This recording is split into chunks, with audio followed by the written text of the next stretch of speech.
어떤 목사님께서 어린 시절에 부흥회에 참석하셨다가 설교 말씀에 큰 은혜를 받았다고 합니다. 그 말씀의 내용이 뭐냐 하면 하나님께서 너희가 구하기 전에 이미 다 알고 계시다. 너희가 어떻게 어렵고 힘든지 다 알고 계시고 너희 기도 제목을 다 알고 계신다. 그 말씀을 듣게 되었다고 합니다. 당시 초등학교에 다니던 이 목사님은 그 말씀이 가슴에 콕 박힌 거예요. 그래서 은혜가 되고 믿음이 되었습니다. 그래서 목사님이 청년 때까지 하나님 앞에 늘 같은 기도를 했다고 합니다. 기도할 때마다 하나님 다 아시지요? 그렇게 기도했대요. 그러고 나면 다 아시는데 내가 뭐 더 말할 필요가 있나? 다 아시는데 내가 더 무엇을 말해야 되나? 그런 생각에 걱정, 근심하지 않고 그냥 다 맡기고 그렇게 기도를 마무리했다는 것입니다. 그런데 어느 날 하나님께 기도하면서 동일하게 똑같이 하나님 앞에 기도를 했다고 그래요. 하나님 다 아시지요? 그랬더니 그날은 또 하나님께서 음성을 마음속에 들려주시는데 내가 다 안다. 그런 대답을 주셨어요. 너무 기뻐서 하나님 정말 다 아시지요? 그렇게 말씀을 드렸더니 하나님께서 물론 다 안다. 그런데 내가 한 가지 묻고 싶은 게 있다. 뭡니까 주님? 그랬더니 주님께서 그러시더래요. 나는 네가 뭘 구하는지 다 아는데 너는 내가 너에게 뭘 말하고 싶은지 다 알고 있니?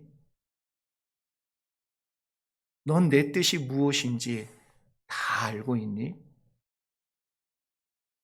그 순간 기도가 단순히 자기의 내용만을 하나님 앞에 막 아뢰고 그리고 자기의 어려움을 호소하는 그러한 내용으로만 채워져 있었던 자기 기도의 모습을 되돌아보고 알게 된 것이지요. 그래서 기도의 시간이란 내가 원하는 것을 주님께 아뢰는 것도 있지만 더 중요한 것은 하나님이 나에게 뜻하신 것, 하나님이 나에게 말씀하기를 원하시는 것을 듣는 시간이라는 것을 알고 깨닫게 되었다고 합니다.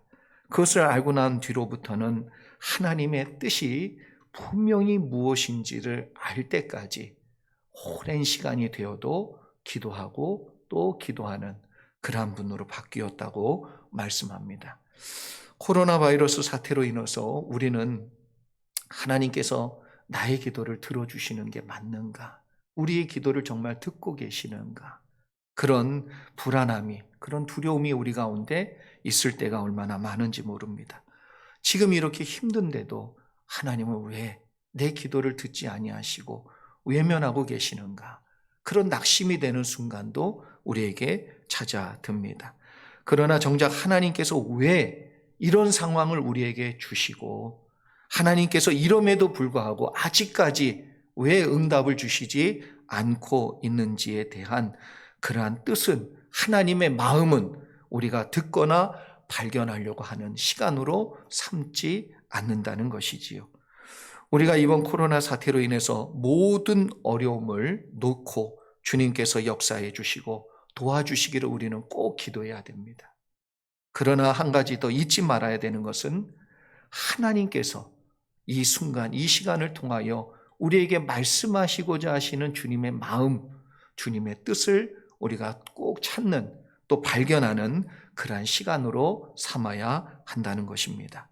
오늘 본문에 나오는 레위의 첩사건은 이스라엘 백성이 들어야 될 하나님의 분명한 음성이 담겨져 있는 메시지가 있는 그러한 사건임에도 불구하고 레위 사람은 자기의 억울함 그 자체를 그냥 호소하는 것으로 끝나고 이것이 그냥 단순히 그렇게 끝난 문제가 아니라 이스라엘 형제들끼리 이스라엘 지파의 사람들끼리 서로 동족이 동족을 죽이는 동족 상잔의 비극이 발생하는 문제로 확대가 되어지고 이러한 비극의 사건이 어떻게 일어나고 있는지에 대한 근본적인 하나님의 메시지를 우리에게 주고 있음에도 불구하고 그것을 듣지 못하고 이스라엘 백성이 그것을 알지 못하고 있는 것이지요. 오늘 이 말씀을 우리가 함께 나누면서 몇 가지 교훈을 얻고자 합니다. 첫 번째는 하나님 말씀 앞에 온전히 순종해야 된다는 것을 우리에게 가르쳐주고 있습니다. 그렇지 않으면 이 문제들, 우리 앞에 있는 이 죄의 내용들은 우리를 찌르는 가시가 되고 또 우리에게 얽어매는 올무가 된다는 것입니다. 사사기 2장 2절과 3절에 보면 하나님께서 가나안 정복을 마치고 전쟁을 끝낸 뒤에 온전히 말씀에 순종하지 않은 이스라엘 백성들에게 분명히 하나님의 음성을 들려주십니다. 제가 한번 읽어드리지요. 너희는 이 땅의 주민과 언약을 맺지 말며 그들의 제단들을 헐라하였거늘 너희가 내 목소리를 듣지 아니하였으니 어찌하여 그리 하였느냐. 그러므로 내가 또 말하기를 내가 그들을 너희 앞에서 쫓아내지 아니하리니 그들이 너희 옆구리에 가시가 될 것이며 그들의 신들이 너희에게 올무가 되리라 하였노라. 오늘 우리가 읽은 본문에 나오는 지명들을 한번 살펴보면요, 여부스 족속의 그 성읍이라고 내용이 나옵니다. 이 여부스 족속은 이방 사람들이에요. 몰아냈어야 되는 이방 사람들인데 이 성읍에 하루를 좀 묵고 가자. 출발이 늦었잖아요. 출발이 늦었기 때문에 저녁에 출발했으니까 베들레헴에서 겨우 간 것이 예루살렘. 옛날 이름이 여부스의 성읍이에요. 예루살렘까지밖에 못 간 거예요. 해가 저물었어요. 이제 밤이 됐어요. 그래서 종이 여부스 족속의 그 성읍에서 묵고 가자는 그 말에 이 주인은 완전히 거절하고 늦은 밤 굳이 기브아까지 발걸음을 옮겨가게 됩니다. 이유는 뭐냐 하면 이 성읍이 이방인의 땅이기 때문에 그랬다는 거예요. 다윗의 시대에 겨우 이 여부스 족속을 몰아내고 이것을 이스라엘의 중심 도시로 만듭니다. 그 전까지는 여전히 뭐예요? 몰아내지 못한 땅이에요. 차지하지 못한 땅입니다. 그래서 학자들마다 조금 의견은 다르지만 이 여부스 족속의 성읍은 원래 베냐민 지파가 정복해야 될 땅이었다라고 말하고 있습니다. 이미 우리가 다 살펴봤지만 하나님으로부터 본깃을 받은 단지파는 그 땅을 버렸어요. 그리고 하나님의 말씀을 버렸어요. 하나님의 분깃을 버렸어요. 그러고 나서 그들이 얻게 된 결론이 무엇이고 결과가 무엇인지를 우리는 이미 다 살펴보았습니다. 그런데 여기 나오는 베냐민 지파도 하나님의 말씀을 온전히 수행하지 아니하고 버렸습니다. 하나님께서 정복하라고 주신 땅을 온전히 정복하지 아니하고 온전히 순종하지 아니하고 그들은 완전히 정복하지 못한 그 여부스의 땅을 여전히 남겨두었다는 것이지요. 그런데 여러분, 이 작은 불순종, 다른 건 다 차지했잖아요. 다른 건 다 하나님의 그래도 뜻대로 했잖아요. 단지파와 비교해보면 단지파보다는 낫잖아요. 그런데 참 놀라운 건 이 작은 불순종이요, 점점점 커져서 결국 하나님의 말씀을 가벼이 여기게 만든다는 거예요.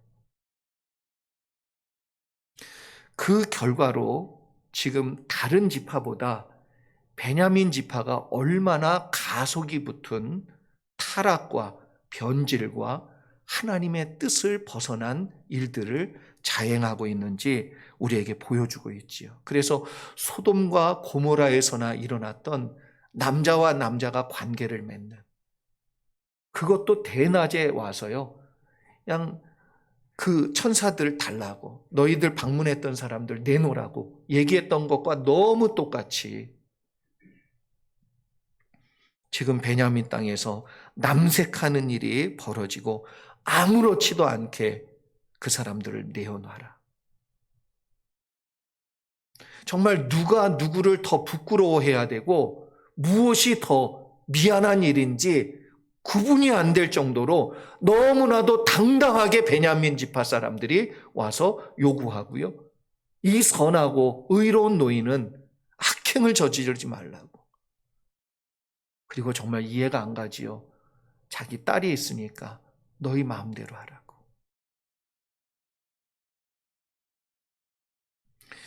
또한 레위 지파 사람의 행동을 보면 교묘하게 하나님의 말씀을 비껴가고 있는 것을 우리가 알 수 있습니다. 잘 지키는 것처럼 말하고 있지만 전혀 그렇지가 않은 것이지요. 레위 지파 사람은 마치 하나님의 말씀대로 이방인의 땅에, 그래서 이방인의 땅에 신세지고 머물고 썩히지 않는 것처럼 말을 던지고 있습니다. 그래서 여부수 족속의 성읍이 아닌 베냐민 지파의 땅까지 올라온 것이지요. 그리고 도움을 청한 한 노인에게 자신이 레위 사람이라는 걸 은근슬쩍 얘기를 하는 거예요. 뭐라고 얘기합니까? 여호와의 집으로 가는 도중이다. 그래서 이걸 학자들이 여러 견해를 가지고 이야기를 합니다. 18절 말씀 제가 한번 먼저 읽어드리지요. 그가 그에게 이르되 우리는 유다 베들레헴에서 에브라임 산지 구석으로 가나이다. 나는 그곳 사람으로서 유다 베들레헴에 갔다가 이제 여호와의 집으로 가는 중인데 나를 자기 집으로 영접하는 사람이 없나이다. 내가 레위 사람인데 나를 도와주는 사람이 없다. 심지어 뭐라고 얘기합니까? 여호와의 집으로 가고 있다.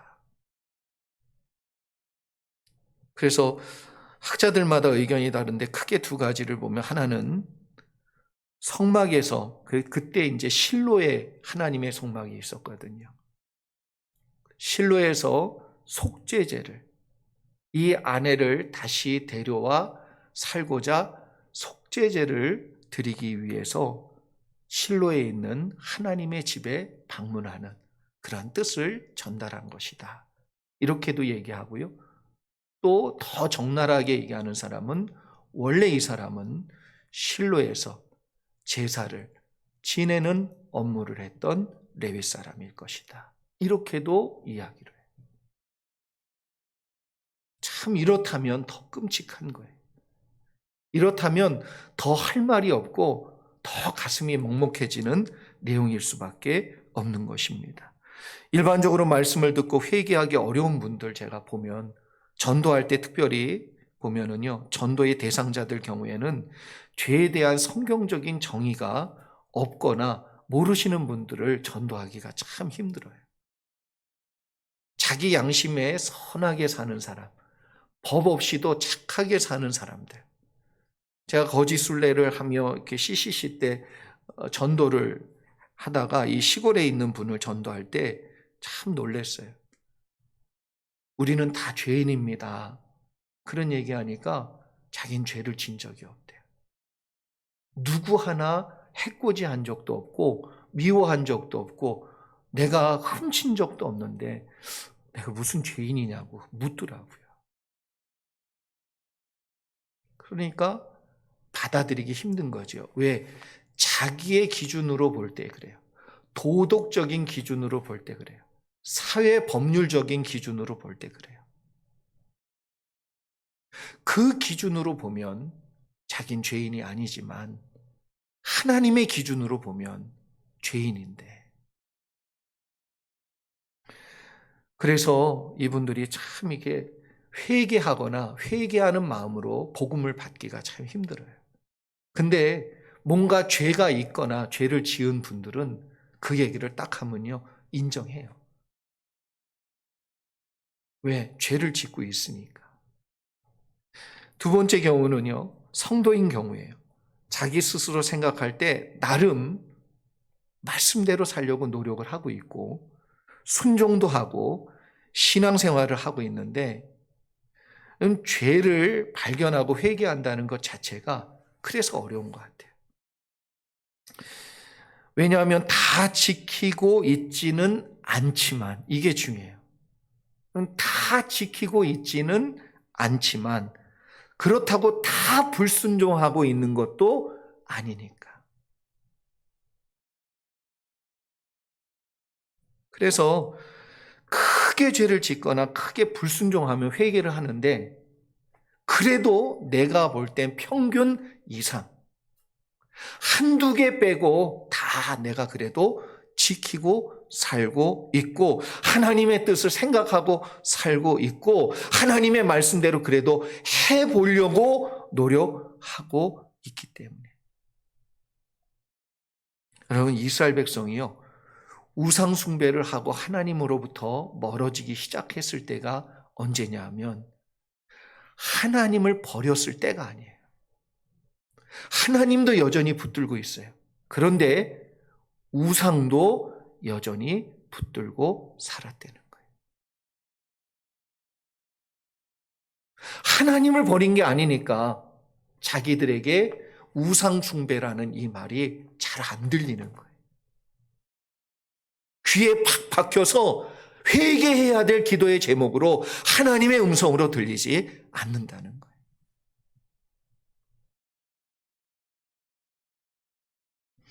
우리들도 자꾸만 적당한 선까지 하고 있다 생각하면서 그래도 성경 읽고 있지 않는가? 그래도 기도하고 있지 않는가? 그래도 예배 드리고 있지 않는가? 내가 하나님 언제 버린다고, 내가 언제 하나님 부인한다고 말한 적이 있는가? 라고 생각할 때가 많지요. 여러분, 다른 사람들도 다 그렇게 하고 있는데 나는 그 사람하고 비교하면 나은 편이야.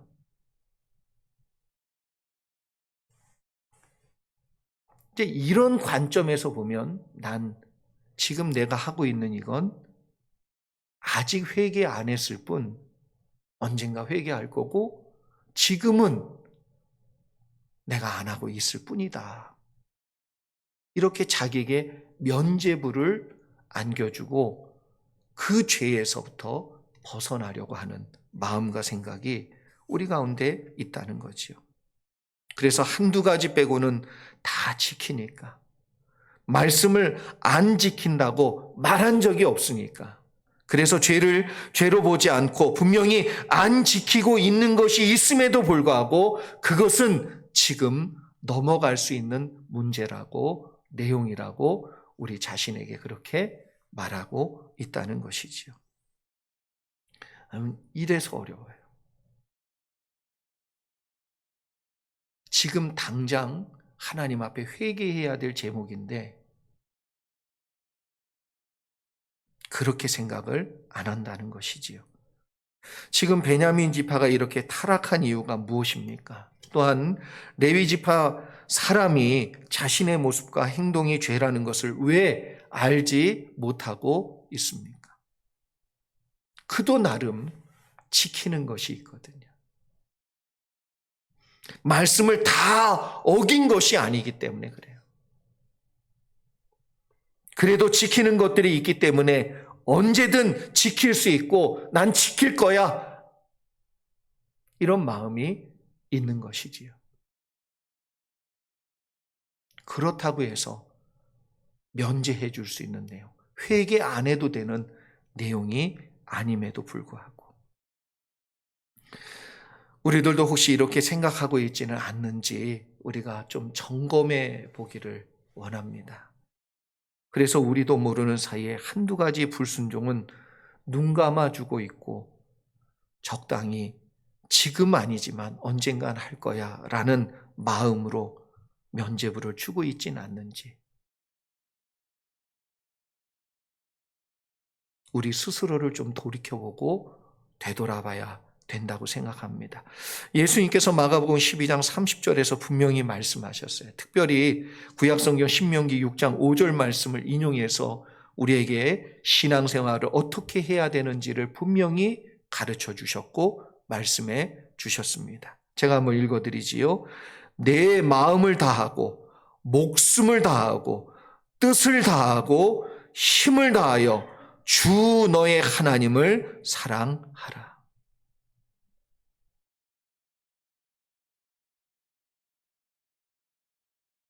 예수님의 말씀 속엔 적당이라는 말이 없어요.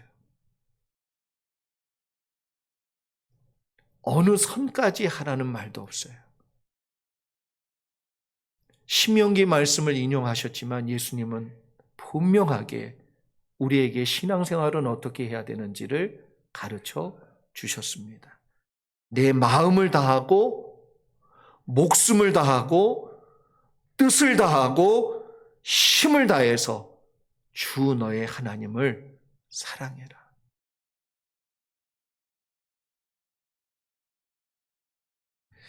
처음부터 하나님을 외면하고 하나님을 거부하고 하나님을 대적하는 성도는 없습니다. 사탄도 우리에게 그렇게 유혹하지 않아요. 처음엔 말씀 한두 개만 어기고 다른 건 다 지키게 하고 그러면서 이것이 습관이 되고 태도가 되게 하여서 자꾸만 반복을 해서 무디게 만들어 버리고 그래서 하나님의 말씀이 언제부터인가 내 마음속에 가벼워지도록 들어도 듣는 게 아니고 들어도 마음에 남지 않도록 그렇게 만들어 버리지요. 결국 하나님의 말씀에 무감각해지면서부터 죄로부터 쉽게 넘어가기 시작합니다. 여러분, 하나님의 말씀을 가볍게 여기시면 안 돼요. 그러기 위해선 작은 것이라도 죄와 싸우셔야 됩니다. 작은 것이라도 하나님의 말씀대로 하고자 몸부림치셔야 됩니다. 그러지 않으면 우리들도 각자 소견에 옳은 대로 살아갈 수밖에 없는 존재라는 걸 깨닫는 저와 여러분 되기를 소망합니다. 그래서 말씀 앞에 온전히 순종하는 것이 거룩을 지키는 유일한 방법이에요. 작은 것부터 말씀을 지켜갈 때 우리 앞에 분명히 그 가시는 사라지게 될 것이고 올무에 묶여있는 우리는 하나님께서 반드시 끊어서 해방시켜 주시는 은혜가 임하게 될 줄 믿습니다. 계속해서 두 번째는 어떠한 상황과 문제 앞에서 남의 탓을 하지 말고 하나님의 말씀으로 돌아가라는 거예요. 그래야 그것이 기회입니다. 그래서 어떠한 문제가 있을 때 자꾸 남 탓만 하면 아무 소용이 없는데 그것이 도리어 하나님의 말씀으로 돌아가는 길, 하나님의 뜻으로 돌아가는 그러한 기회가 되면 그 사람에게는 하나님께서 주시는 분명한 은혜가 임하게 될 줄 믿습니다. 그래서 하나님께 돌아가는 것은 희망이에요, 희망. 하나님의 말씀 앞에 저와 여러분의 희망이 다시 새롭게 일어나기를 축복합니다. 레위 지파 사람은 하나님께서 주신 직분과 사명을 버리고요. 자신의 향락을 위해서 첩을 두고 또 첩의 음행이 분명히 드러났음에도 불구하고 율법에 정한 대로 행하지 아니하고 어떻게 했어요? 눈 감았단 말이에요. 참 내로남불이죠.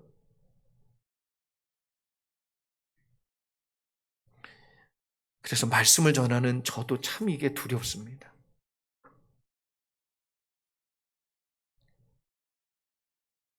또한 하루속히 자신의 성읍으로 돌아가서 레위의 직분을 다 해야 됨에도 불구하고 장인이 요구한다고 해서 계속 머물고 있는 거예요.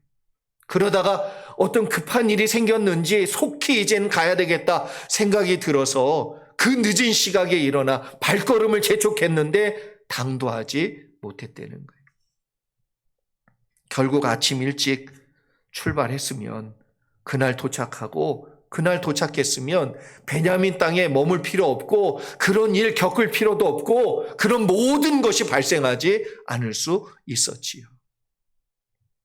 그런데 이렇게 자꾸 무엇인가 잘못된 선택들이 연결되어지고 이어지고 그렇게 됨으로 말미암아 결국에는 끔찍한 일을 당하게 되는 결과를 낳게 되었습니다. 여러분, 이 모든 일이 다 누구의 탓입니까? 이렇게 된 것이 베냐민의 그 불량배들 탓입니까? 자기의 탓은 전혀 없이, 자기의 잘못은 전혀 없이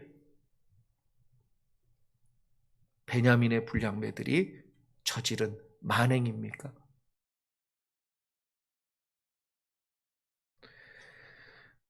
술을 매우 좋아하는 분이 하루는 술에 아주 만취가 되어가지고 주무시고 다음날 일어나 보니까 두 귀가 물집이 잡힌 거예요.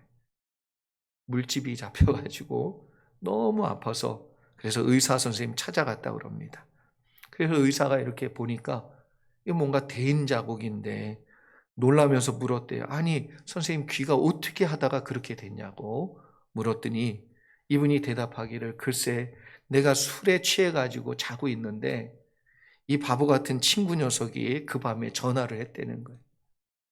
전화를 해가지고 아무것도 아닌 말을 하고 끊었는데 그 순간 제가 전화기라고 든 게 바보 같은 우리 마누라가 다리미를 끄지도 않고 내 핸드폰 옆에다가 놓고 그냥 잤다는 거예요.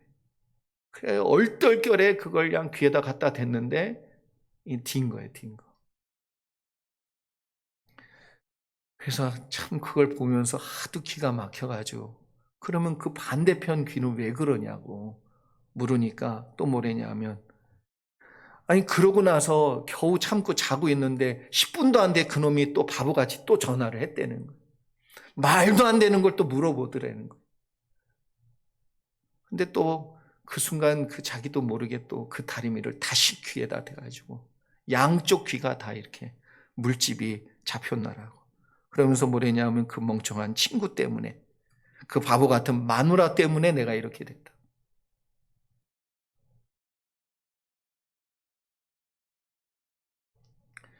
여러분 이게 정말 남을 탓할 문제인지 아니면 자기를 되돌아봐야 될 문제인지 우리가 생각해야 되죠.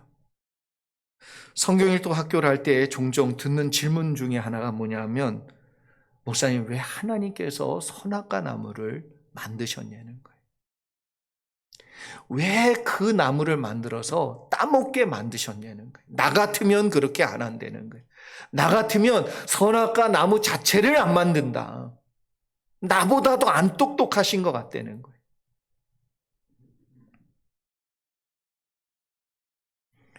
그래서 여러분 그 뿌리를 잘 보면요. 인간의 죄성, 인간 속에 있는 자기의 선택권에 대한 내용은 생각하지 않고 다 누구 탓이에요? 하나님께 탓을 돌리는 거예요. 누가 나 유혹한다고 유혹 넘어가는 내가 잘못입니까? 유혹하는 그 사람이 잘못입니까?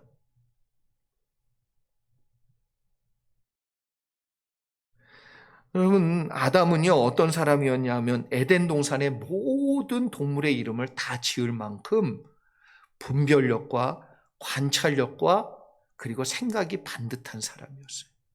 뛰어난 지식이 있는 사람이었어요.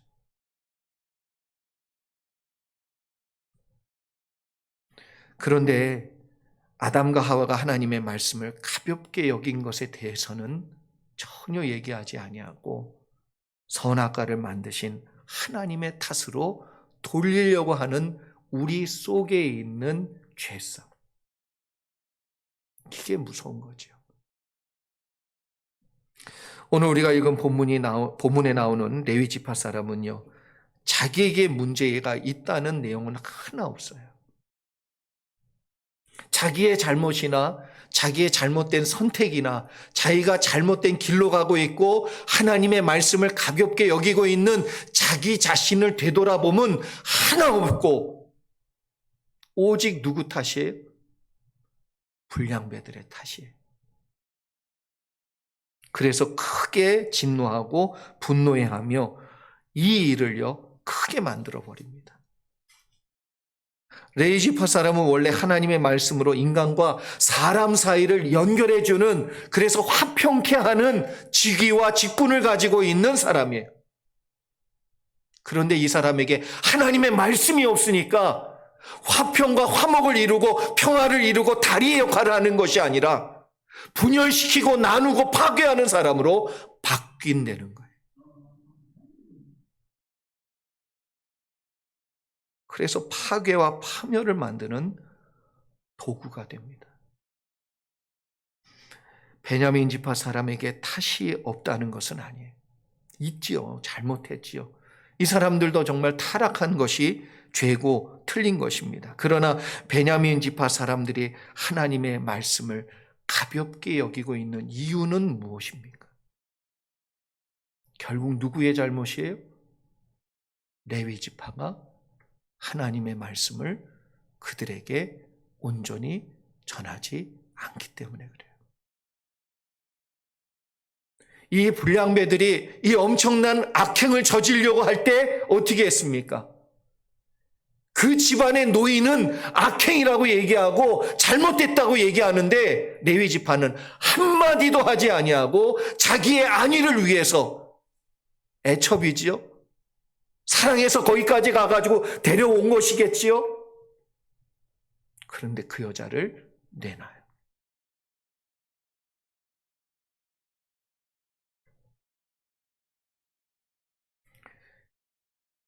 여러분, 참 하나님의 말씀이 가벼워지기 시작하고 죄가 너무나도 쉽게 역사되어지니까 이런 모습이지요.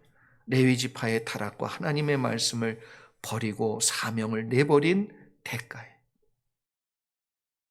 누구 탓할 것이 아니라 자기가 말씀을 온전히 제대로 백성들에게 가르치지 않은 죄의 결과예요.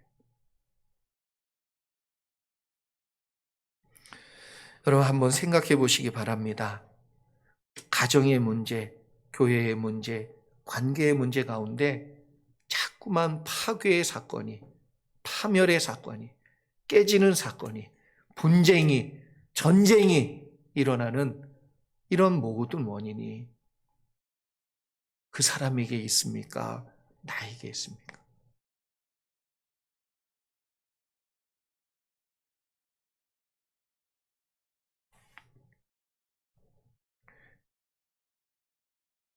나의 잘못은 하나 보이지 않고 다른 사람의 탓만을 하고 있는 우리의 생각과 마음이 묶여 있다는 것을 발견해야 돼. 하나님과 남에게 탓을 돌리지 아니하고 그 순간 우리는 나를 돌아봐야 됩니다. 내 눈에 있는 들보부터. 그렇게 하면 여러분 레위 지파 사람은요 이 문제를 놓고 실로에 있는 여호와의 집에 올라가 회개하며 자복했을 거예요. 자기 자신을 돌아봤다면. 하나님 내가 첩을 얻는 것이 아닌데 얻었습니다. 하나님 말씀대로 그 첩이 음행을 저질렀다면 하나님 말씀대로 내가 했어야 맞습니다. 베냐민 사람들이 그런 악행을 보면서 하나님 내가 그때 그 순간 그들에게 하나님의 말씀을 말하지 못한 내 죄가 큽니다. 이게 맞잖아요, 이게. 하나님 말씀으로 돌아갔어야 돼요. 그러라고 주신 기회예요. 우리에게 일어나는 일들은 여러분 우연히 일어나는 것 하나도 없습니다. 모든 것이 하나님 뜻 가운데 있어요. 그래서 참새 2마리가 한 아사레온에 팔리는 것도 하나님이 뜻하지 아니하시면 안 된다고 분명히 예수님께서 말씀하셨어요. 코로나 바이러스를 비롯하여 우리가 겪는 이 모든 일 속엔 하나님의 뜻이 있어요. 우리에게 해주시고자 하시는 하나님의 음성이 담겨 있는 것이지요. 그 목소리를, 그 뜻을 알고 그 소리를 듣는 것이 얼마나 중요한지 모릅니다. 문제만 쏙 거두어 주시기를, 이 문제만 쏙 해결해 주시기를 원하는 우리의 마음과 달리 하나님은 이 문제를 통해서 우리에게 말씀하고 계시는데 우리가 들어야 될 음성은 듣지 않는 것이지요. 레위 사람은 자신을 돌아보고 자신의 죄를 깨닫는 시간으로 삼지 않고 자신의 감정과 자신의 분노가 폭발되어지고 그래서 서로 잡아 죽이는 그러한 사건이 벌어지도록 만드는 파괴자의 역할을 해버립니다.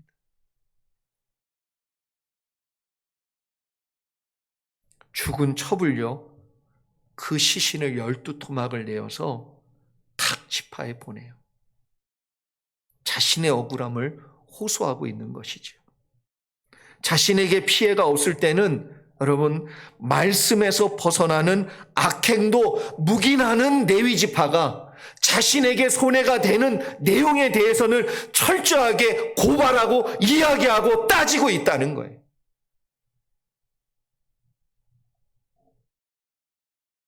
그래서 여러분, 사사기를 읽으면서 내 속에 얼마나 무서운 죄의 본능이 있는지를 우리는 봐야 됩니다.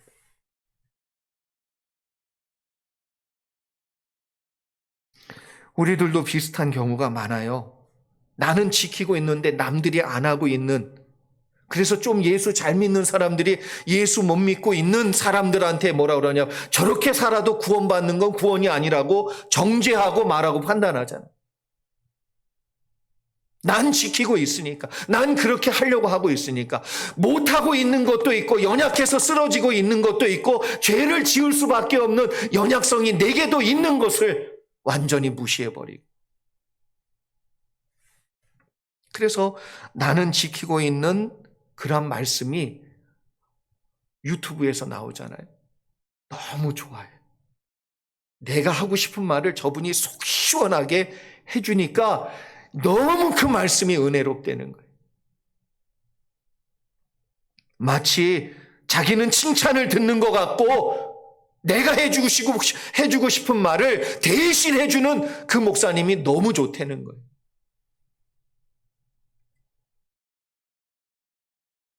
근데 반대로요, 내가 못하고 있는 그 문제를 꼭 집어서 얘기해 주는 설교 말씀은 불편합니다. 싫어해요. 듣기를 거부합니다. 그걸 들어야 바뀌는데, 그걸 들어야 변화하는 건데, 그걸 들어야 사는 건데.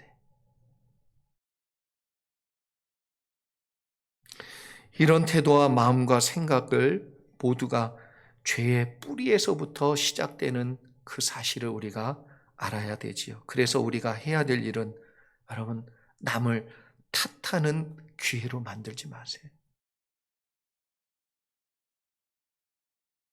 우리 자신이 하나님의 거룩과 은혜를 누릴 수 있는 하나님의 복된 기회로 만드시는, 변화의 기회로 만들고 회복의 기회로 만들고 하나님의 말씀으로 돌아가는 기회로 만드시는 우리 모두가 되기를 소망합니다. 레위 사람은 남에게 탓을 돌리는 것으로 끝나지 않고 이 문제를 해결하는 방법을 한번 보세요.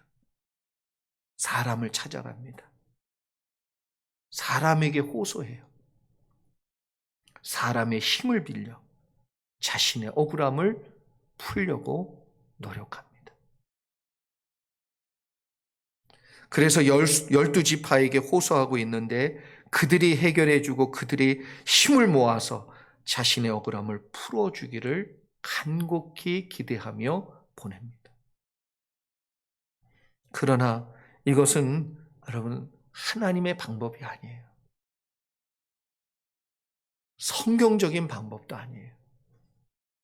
이렇게 행동하는 것 하나하나 볼 때 본문에 나오는 레위 사람이 말씀에서 얼마나 멀리 살고 있는지, 말씀을 얼마나 가벼이 여기고 있는지, 말씀을 나와 남에게 얼마나 다르게 적용하고 있는지 다 드러나고 있어요.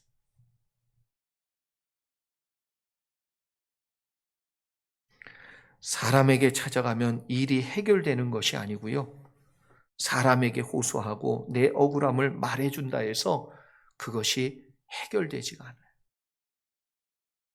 상처는 또 상처를 낳습니다. 아픔은 또 다른 죄를 낳고 아픔을 낳아요. 그래서 이 다음이 다음 주에 어떻게 됩니까? 동족 간에 큰 혈투가 벌어져요. 베냐민 지파는 겨우 600명만 사는, 지파 자체가 싹 다 없어질 뻔했어요.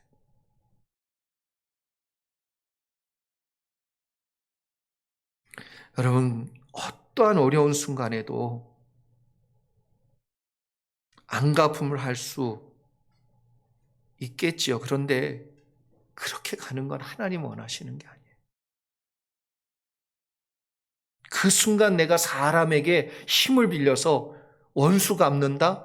속 시원할 수는 있어요. 그런데 우리가 알아야 되는 건 하나님이 그 모든 것을, 우리를 재판하실 그 하나님이 그 모든 것을 다 보셨다는 거예요.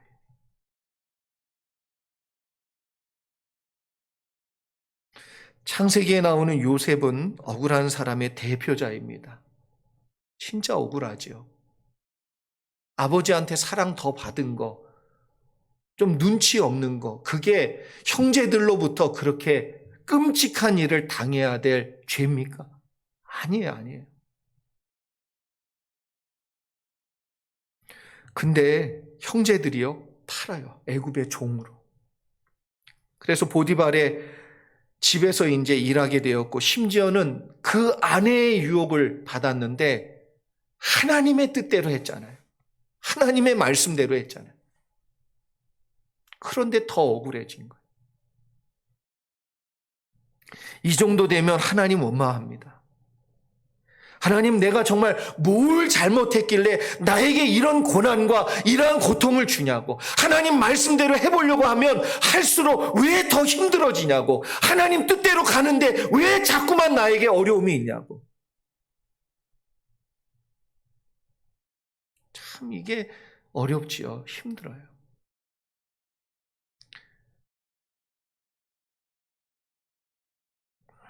요셉이 형제들에게 팔려 애굽으로 가서 보디발의 집에 있을 때에도 그렇고, 보디발의 아내를 통해 억울한 누명을 쓰고 감옥에 갇혀 있을 때도 동일하게 성경은 요셉을 이렇게 표현합니다. 창세기 39장 2절과 21절 이하의 말씀, 제가 새번역 성경으로 읽어드리지요.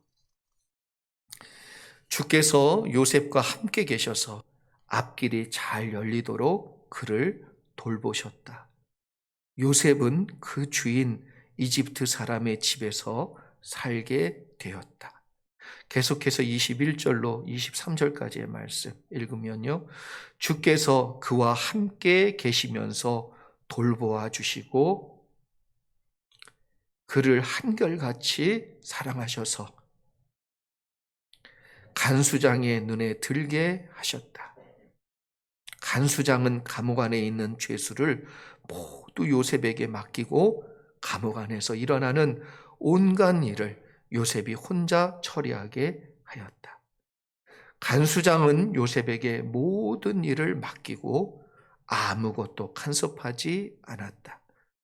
그렇게 된 것은 주님께서 요셉과 함께 계시기 때문이며 주님께서 요셉을 돌보셔서 그가 하는 일은 무엇이나 다 잘 되게 해 주셨기 때문이다.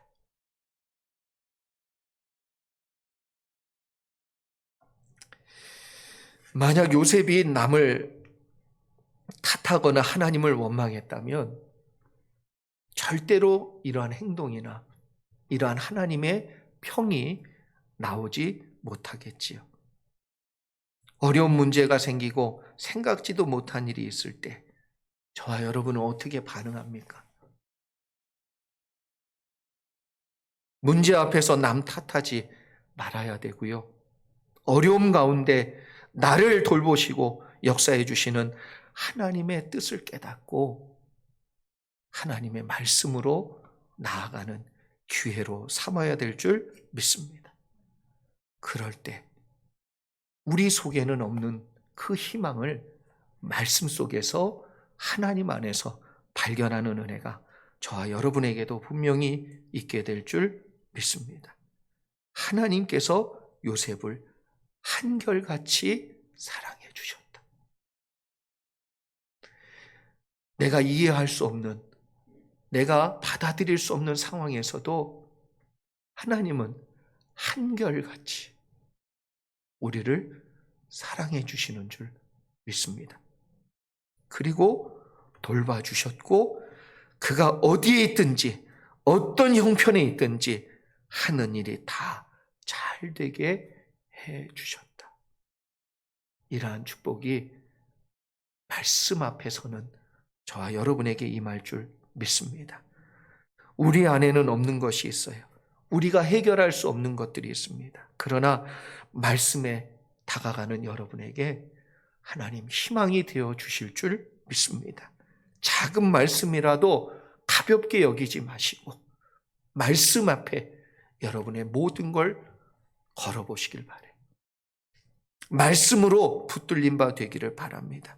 남을 탓하지 말고 하나님을 원망하지 말고 문제를 통해 들려주시는 주님의 음성을 잘 듣고 요셉처럼 하나님의 말씀과 뜻 앞에 서면 하나님이 한결같은 사랑으로 돌봐주시며 어디로 가든지 항상 함께해 주시는 은혜가 저와 여러분 가운데 임하기를 주의 이름으로 축복합니다. 우리 같이 기도하겠습니다.